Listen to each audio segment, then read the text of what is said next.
So God can't do the logically impossible.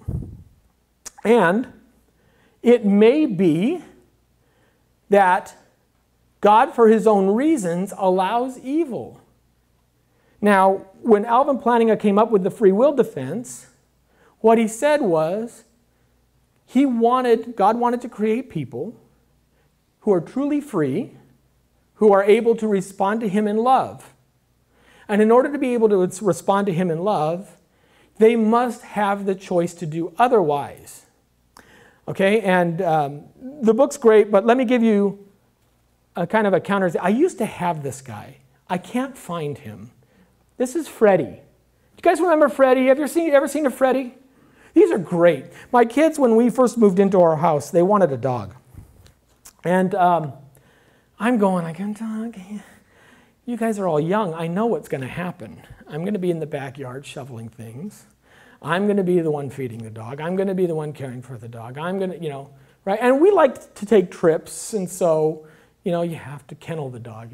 Anyway, so what I did was I came home with a Freddie. And my kids said, well, what's this? And I said, well, look, it's the perfect dog. And I flip the little switch, and the dog goes, and it wags its little tail. And it goes, and then it does a backflip. And it, right?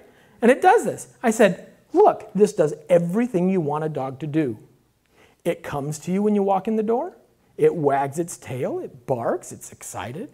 It'll do tricks. It's soft to the touch. You pet it.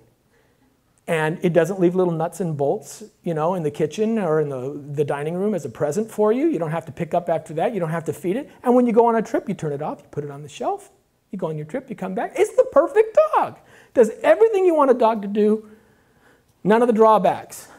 And I had 3 boys looking at me like, no. We're getting a dog, right? We have 2 now. Why didn't Freddie work? What was wrong with Freddie? While he would do all the responses you wanted a dog to do, were those responses truly free? Was he choosing to do those? Absolutely not. He was just running a program, wasn't he? Now, if God wants love, a relationship, then a relationship and love means that on the part of the beloved has to return that relational aspect. You have to want to love. You can't have someone holding a gun to your head and saying, okay, you're going to love me, you're going to worship, you're going to buy me Christmas presents, you're going to buy me. That's not love, that's coercion. If God wishes to create a world where he can have a true relationship with his creatures, then you have to have the real choice that there might be some droppings you have to pick up, so to speak. And this is what Alvin Plantinga basically argues.